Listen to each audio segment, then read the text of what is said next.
Hello everybody, my name is Cyrewolf and welcome back to Butterfly Soup 2. Last episode was really tough to get through, I'll be quite honest. Min was being horribly racist, and kind of just making herself seem like a victim through it. Anyways, Min hides behind a tree with her Nerf gun waiting for her cue. How has your pack helped balance the ecosystem here? We prevent the elk population from exploding and overgrazing. Before we were introduced, many biologists were concerned about eroding and plants dying off. Unfortunately, many ranchers and hunters don't understand this. In fact, the state of Idaho is planning to kill hundreds of wolves this winter. This is where we always screw up and have to start over. Every time Akarsha makes eye contact with Krista, she starts laughing. Mom, leaf green! I'm scared! Are we gonna die? Holy shit, she finally did it! Goo goo gaga! Noelle's eye twitches as she recites her next line.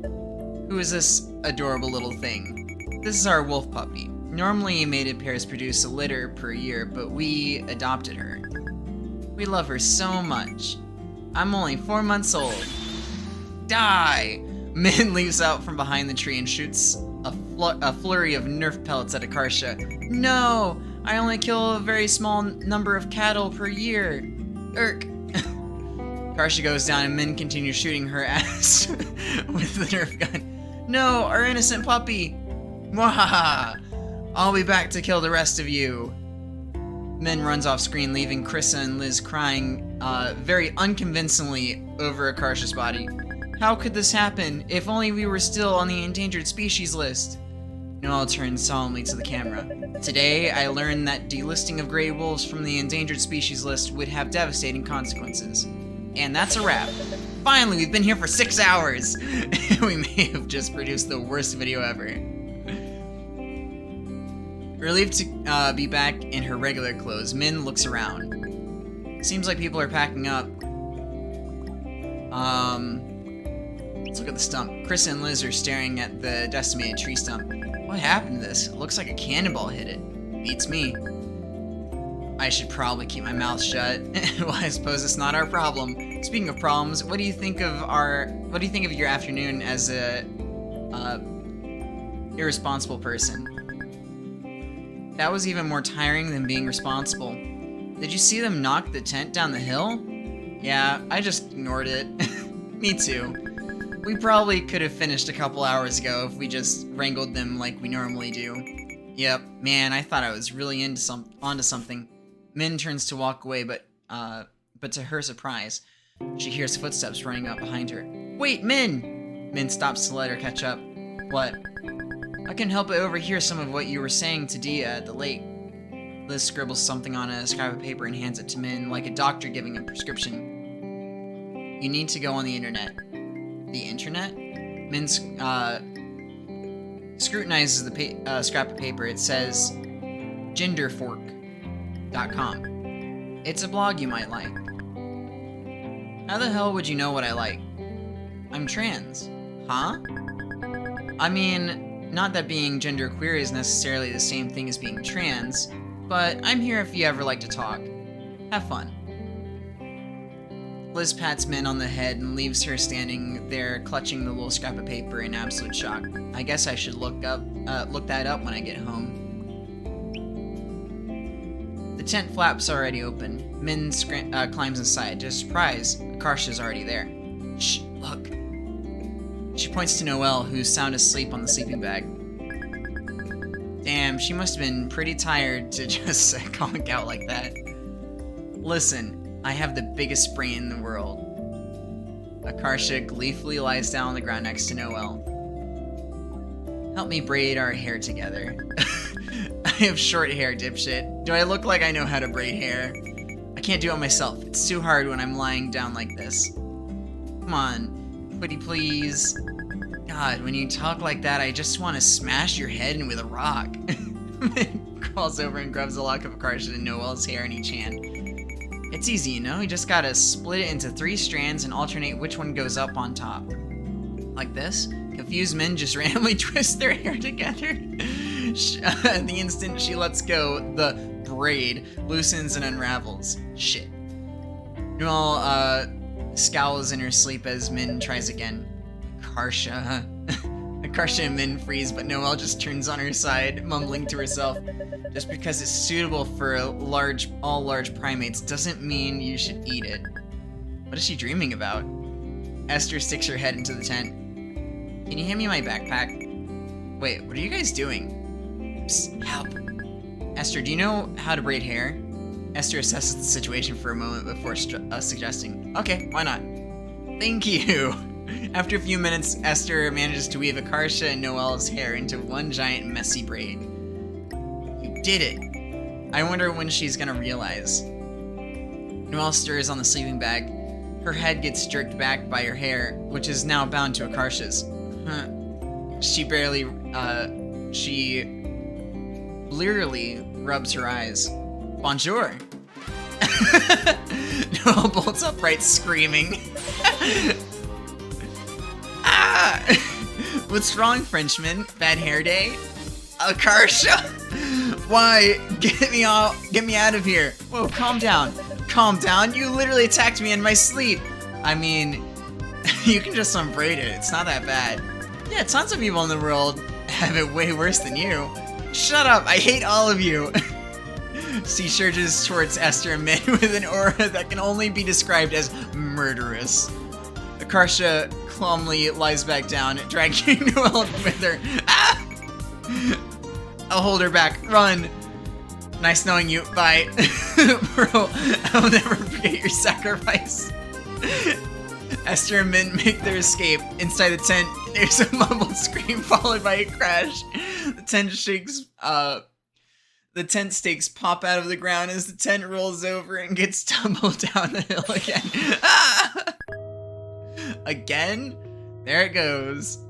Min and Esther peer down the bottom of the hill, where Noelle and Akarsha and the tent have landed in a tangled heap. Suddenly, something dawns on Esther, and she straightens up, her eyes shining. I can use this. In my comic, it totally fixes the part I was stuck on.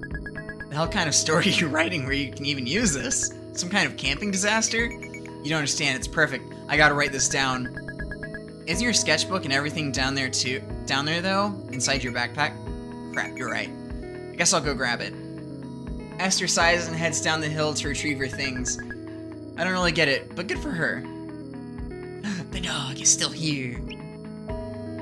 Grace is trying to squeeze the costumes back into her bag. Hey, Min. Do you know if your brother's single? Oh, great. Do you think you could introduce us? I mean, I'm not sure he's even into girls. Oh, darn. What exactly do you like about him? He's so cute. He looks kinda like G-Dragon. G-Dragon? Do you like my brother just because he's Korean? What? Can you chill out a bit with the whole Korea thing? Sorry, I just get so excited about K-pop. Liking K-pop is fine, but just be normal about it. Sorry. You don't have to keep apologizing, it's annoying. As long as you get it. Okay, yeah, I'll be normal now. Dia is watching the river. When Min joins her, Dia tilts her head at her. You said this place was cursed, right? Min sighs and wraps her arms around Dia's waist. Yeah. Dia rests her forehead against Min's, her long lashes tickling Min's skin as she blinks. What if we uncursed it? Huh? How? By making new memories together. Dia hugs her tighter, squishing Min's face directly into her chest. Oh, so soft. I love you. Min's mind is in such a state of disarray that it takes her a second to process what Dia is saying. In a Herculean feat of self-control, she managed to stop rubbing her face against Dia's chest to meet her gaze. Wait, do you know what that means? Dia nods. Her cheeks tingle pink. It was in a lot of K-pop songs that Grace played, so I asked her, and found out what it really meant. Sorry I lied to you. No, it makes me happy you wanted me to say that. Because I do. Love you. Even now that you know what an asshole I am, you think I didn't know that before? I guess I was always hitting and threatening people. Then why do you still like me? Because you're also really brave and resilient and cool. I feel like the world tries to make people into certain shapes, but you fight on purpose. You try as hard as you can, and I think that's amazing. And subconsciously, I think I understand. Understood what? You're always telling me you'll protect me and kill the people who hurt me because you wish someone did that for you. Min is stunned speechless. It feels like a curtain was suddenly pulled back on something shameful and hidden, exposing it to the blazing sun, but Dia doesn't flinch away, just gazes into her eyes. I love you. Blinking hard, Min smiles back at her. I love you too. Teach me how to say it.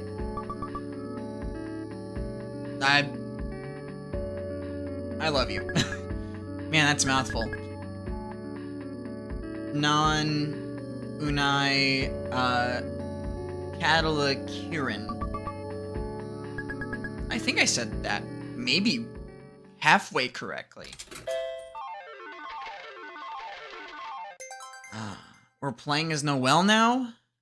Oh boy. 5th grade. Oh boy. Saturday, Chinese school. The first phrase is mirror. Noelle copies down the unfamiliar characters on the board stroke by stroke. What did it look like again?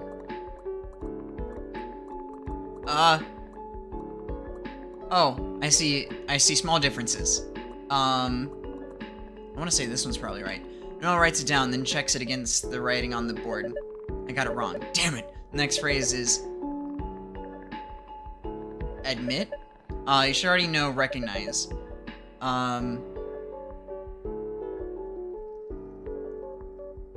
Okay. There's a lot to take in here. That one's meaning is to bear or to carry.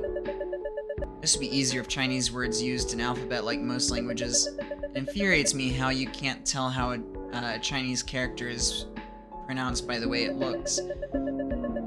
You're forced to learn every single word twice, how it sounds and what it looks like. It's wildly inefficient. A couple hours into the lesson, a kid towards the back of the room raises his hand. Teacher, how many Chinese characters are there?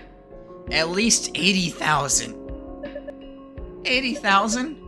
Don't worry, most educated people only know about 8,000. 8,000 is still a mind-boggling number. Holy shit. After school, Noelle does her weekly packet of Chinese homework at the kitchen table. She spent every Saturday since kindergarten tediously memorizing a few characters at a time, but it's barely even made a dent. After all these years, I still can't even read a book or the newspaper. At this pace, it's hard to imagine I'll ever be able to. Noelle, what is this? Noelle looks up to see her mom holding a sample packet of pads and tampons she got from school. Oh, that's from the sex ed talk we had in class. The girls received a presentation about menstruation. The school gave you this? Using a tampon is the same as having sex. That's not what the teacher giving the talk said. It's just a tool for absorbing blood. No, you'll be able to feel it the whole time, and it goes into... Her mom can't even bear to say it. It's the same as having sex with a man. The woman giving the talk said plenty of girls use it. American girls get their periods so early because they're thinking sexual thoughts at a young age. It's not natural. You shouldn't be thinking about these things until you're married. After throwing away the immoral tampons, her mom goes off to the living room to watch a Chinese variety show. Start growing up, trusting very little of your parents' judgment. My mom doesn't believe in mental illness, yet genuinely believes in superstitions like auspicious dates, and no amount of proof or argument can sway her. Is Chinese society just decades behind the West? I've yet to meet a white person whose mind works this way. Noelle glances over the show her mom is watching.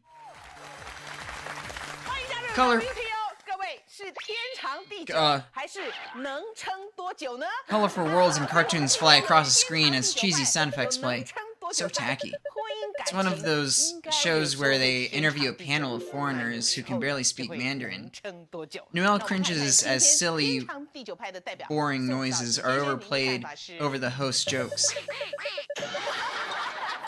They're just laughing at the foreigners for not understanding the questions they've been asked.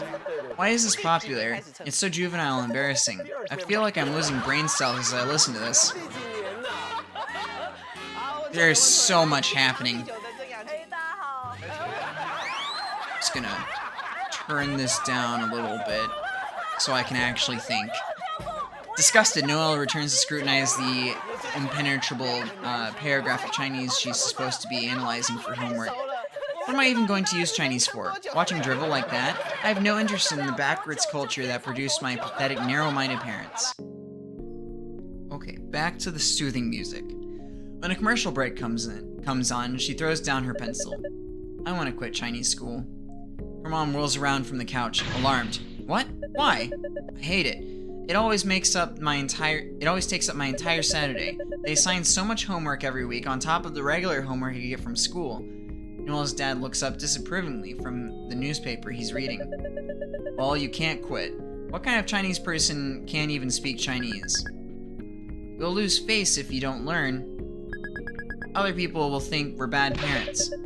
Why does it matter what other people think? I'm the one whose limited time is being sucked away by it. My opinion should be the one that matters the most. No, you have to listen to your parents. It's for your own good. You're too young to understand.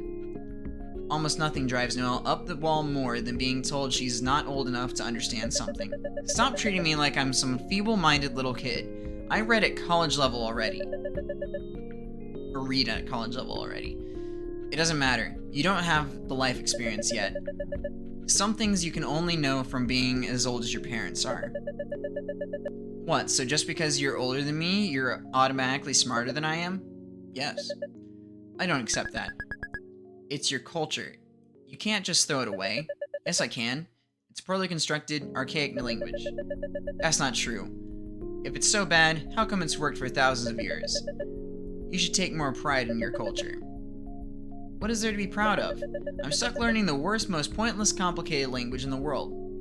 Exasperated, Noelle's parents exchange a look. You're still going to Chinese school. We already paid for your classes this year. Can I quit at the end of the year then? If you still feel this way by the end of the year, fine. You can quit. I can? Huh? No, she can't. Think about it. If she goes to Chinese school with that kind of attitude, she won't learn anything anyway. It's impossible to teach someone who doesn't want to be educated. We might as well at least save money. Yes, the end of the year is pretty far away, but at least the end is in sight now. Quitting Chinese school will significantly free up my schedule. I can probably read a few more books every week. It'll be so worth it. When I'm older, I'll be so thankful that I quit. Noelle is so elated that she doesn't even mind being dragged along to 99 Ranch with her mom. A trip she normally gripes is a waste of time. As they browse the fishball aisle, her mom's Nokia rings. She quickly brings it to her ear. Hello? There's a pause. Her mom's face falls. What is it? Ama, Taiwanese term for grandma. Ama passed away. Oh. I know I should be sad, but I haven't seen my grandmother for years. I never had a real conversation with her before. It's like being told a stranger died. 9th grade. Spring break. Noelle isn't allowed to close her bedroom door, so she's on high alert as she uses the computer. It sounds like Mother's busy washing vegetables in the kitchen. Here's my chance. Noelle quickly searches homosexuality on Wikipedia. I skimmed this page once as research, after Akarsha started insisting Dia and Min were romantically involved, but I'm positive there was no mention of it being possible for two women to have sexual relations. I would have remembered it.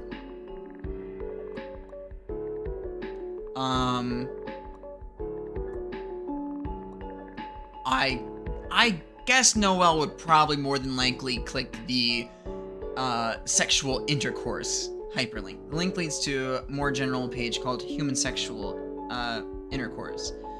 To Noelle's disgust, it features a painting of a man and woman copulating. This is repulsive. I'd really rather not stay on this page for too long. Sexual intercourse commonly refers to the act in which the male's reproductive organs enters the female reproductive tract. 1, 2. In recent years, penetration of non-sexual organs, or by non-sexual organs, fingering, fisting, are also sometimes included in this definition. What on earth is fingering? Is this the finger thing Minseo was referring to? Click the fingering hyperlink. The page opens. At the top, there's a simple illustration of a naked woman stroking the genitals of another woman. What is this? This is so risque. Noelle breaks into a feverish sweat as she reads the page as quickly as possible. Then, in a panic, Noelle closes the tab, erases her web history, and shuts the computer down. Minseo was right. Can't believe it. Should such erotic content be allowed on Wikipedia? Anyone can read it. I must destroy all evidence that I've visited that page. Should I uninstall the browser? Delete my user profile? Perhaps set the computer on fire for good measure? This better not awaken anything in me. Noelle jumps in her chair when she receives a text. Check your phone. Is it just me, or does King Dedede look kind of sexy in this drawing?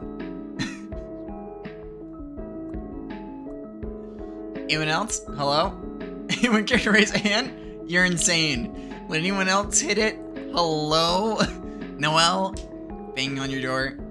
If you would fuck King Dedede, a penguin, you're braver than the US Marines. Dia has left the chat room. Min has left the chat room. Well, why are you like this? I'm so bored. I've been stuck at home all day.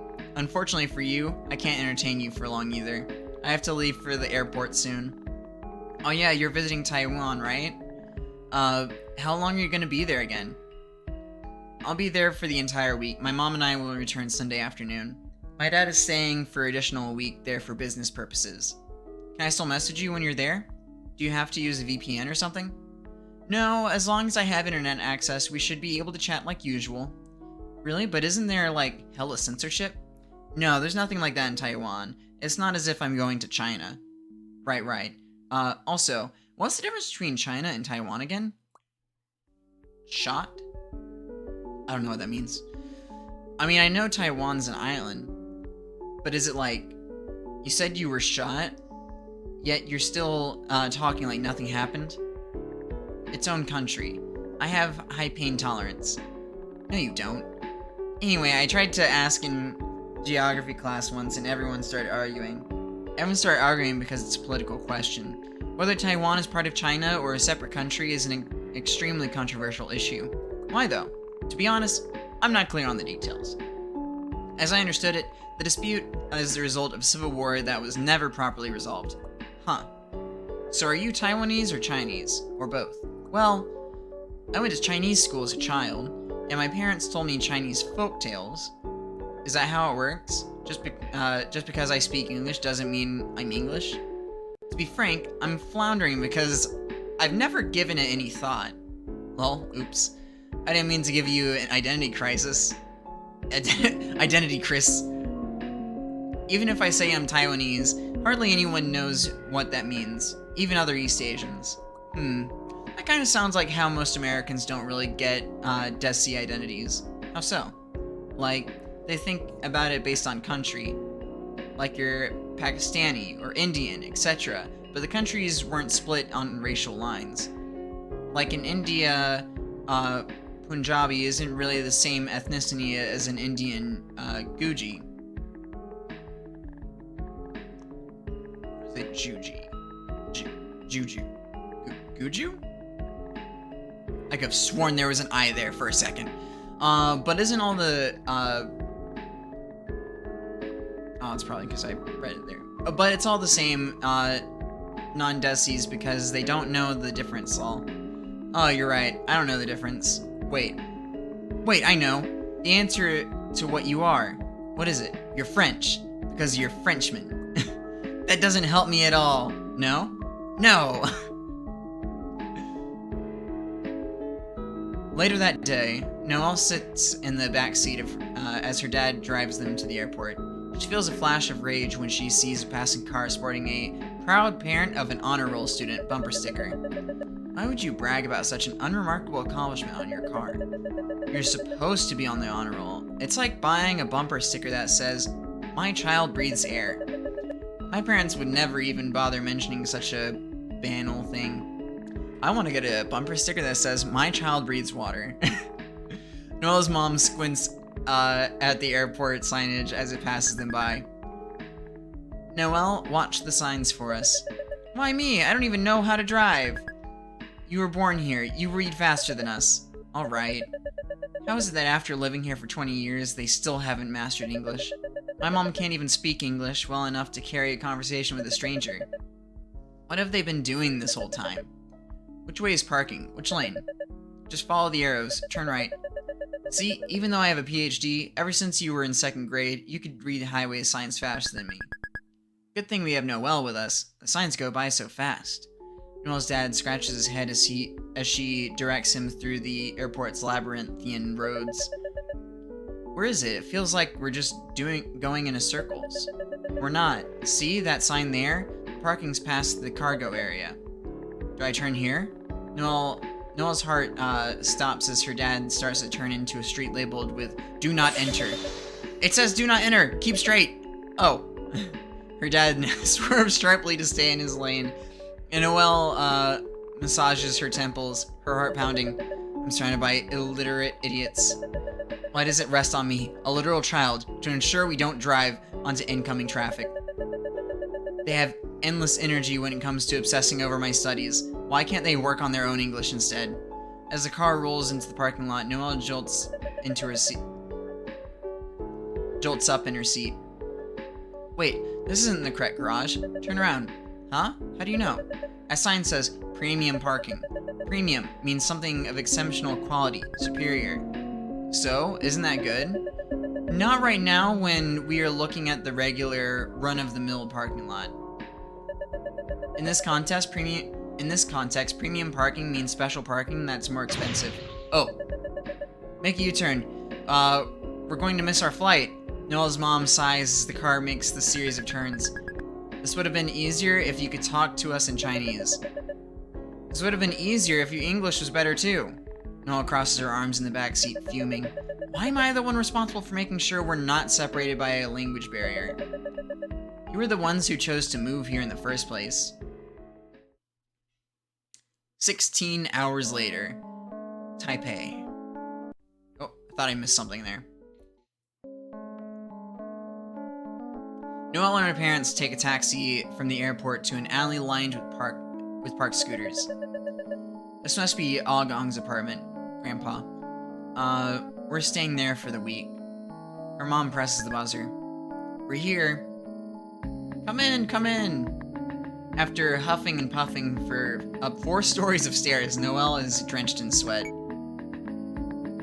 Hey. Da Yi. Chunhua. Yay, you're finally here. Chunhua, you've grown so big. Yeah, I must have been in elementary school the last time you saw me. This must be one of my cousins. Noelle, don't be rude. Introduce yourself in Chinese. Hi, Merry One. I for Li Ying. My punctuation is so atrocious, I don't know if they can even understand me. What'd you say? Liar am Le Ying. Can I just talk in English? Gong doesn't speak English. He only knows Japanese, Taiwanese, and Mandarin. Even the Mandarin he's nearly forgotten. Da Yi gestures at her daughter. She's wearing thick glasses and carrying a huge brick of a book. Noelle, you speak English with Chunhua. She won't go to college in America, so she very happy practice speaking. Yes, you can call me Literature. Is that a name she chose herself? Chinese people have such odd taste in English names. That's right, Chunhua. It's fine. We are the same ages, right? Who do you think is more tall? Chunhua eagerly stands back to back with Noelle so the others can judge. Wait, you're standing on your tiptoes. That's cheating. Huh? No, I am not. Wow, you two are the exact same height. They're both skin and bones. They really are cousins. One US version, one Taiwan version. Noelle glances at Chunhua and realizes with a start that she's right. It's like meeting a version of myself with a universe where my parents never went to America. A stranger with my face. You're sure I'm not taller? Yes, we're sure. We sure. It must be Taiwanese. Junhua gives him an affectionate hug as Noelle awkwardly watches from the sidelines. Meanwhile, the adults launch into an animated conversation in Taiwanese. I wonder what they're talking about. My Taiwanese is even worse than my Mandarin. I don't know a single word. Actually, wait, isn't Agong Taiwanese? They didn't cover it in Chinese school. Could it be a term exclusively used in Taiwan? It's really a special sort of confusion, not knowing what language you're speaking. Da Yi leads Noelle's parents to the spare bedroom so they can put their luggage away. This reminds me how I used to assume Japanese curry was a Chinese dish because my mom made it regularly. If you have a distant relationship with your parents, your culture becomes a nebulous cloud. Is it Chinese to believe pseudoscience? Is it Chinese to have an outdated and sexist worldview? Or is it just my parents? In my particular. How do I distinguish between things peculiar to my life in Chinese culture? Chunhua brightly takes a seat next to Noelle. Anything you have questions about, you can ask me. Ask about her book. What are you reading? It's Chinese translation of a Russian novel. What it's called in English, I don't know. Something brothers. There's brothers, and it's Russian. Brothers, Karamazov? Yes, that sounds correct. I've read it before too. This is exciting. I've never met anyone else my age who reads it. Do you like it? The religious themes were of little interest to me, but I found some of its other ideas thought-provoking. For example, it argues that humans are so deeply shaped by others that, everyone bears some responsibility for the sins of everyone else. Everything we do is the result of a huge interwoven chain reaction of human interactions, and as a result, a crime is never truly one person's fault. It's a societal failure. To Noelle's disappointment, Chunhua nods, looking lost. I see. I guess what I said was beyond her English level. I need to scale back to a simpler topic. Do you like reading? I like reading. Are you nerdy? The sudden question baffles Noelle. Yes, I suppose so. Good, me too. On the wall, there's even a photo of me that what? Actually, I changed my mind. Don't look too much at the photos on the wall. They're embarrassing. What else do you want to know? Tell me about the surrounding area. Let's look outside. Junhua goes over to the window and points as Noelle peers outside the street below. Jesus. So many cramped living. All above a 7-Eleven. That way is my house. Me and my mom, we walk over all the time. You must live pretty close by, if you're able to come on foot. Yes, we are only a few streets away from Agong. Every weekend, me and my cousins spend here. That's so different from my experience. When you were all settled, the 7-Eleven, we'd go and grab breakfast. Breakfast from 7-Eleven? What, you've never heard of it? It's good. It is? It won't be all greasy? No? They have fresh tea eggs, hot yams, Odin. If you want a prepackaged breakfast, they'll heat it for you too. In America, is it not like that? No, American 7-Elevens are just junk food stores. Junhua points at the train as it rushes by. There's a train station near to us. We take it a lot. You don't use the car to get around? Not much. When we can't use the train, we ride our scooter. What else do you want to know? Let's ask about the photos. Tell me about these photos. Okay, if you're sure. They go over to look at the pictures on the wall. The first one's of Agong and Chunhua at the park. There's a small chestnut-colored warbler sitting on Chunhua's arm. That bird at the park, we found him abandoned. It was because he fell out of his nest and broke his wing. Oh. After it got better, we taught him to fly so he could go back to the wild. Oh, so cute. I see, that's very noble of you. It was Agong's idea. He's quiet, but he is so nice, actually. You seem very close to your grandpa. Your grandpa? He's your grandpa, too. Oh, that's right. To hide her embarrassment, Noelle quickly moves to the next photo. It looks old. A swarm of children are building a sandcastle as smiling adults look on in the background. This is me, Wan Ping and Wang Zong. Wang Ping and Wan Zong are my older cousins. They're my uncle's children. Wan Zong's working right now. Too bad Wang Ping is traveling right now, or else we could have hung out. Where is he visiting? Japan. It's his honeymoon. Honeymoon? Did he get married? Yes, a month ago. Oh, I had no idea. In the picture, the people behind us is, Oh god, I feel like I'm gonna butcher this one.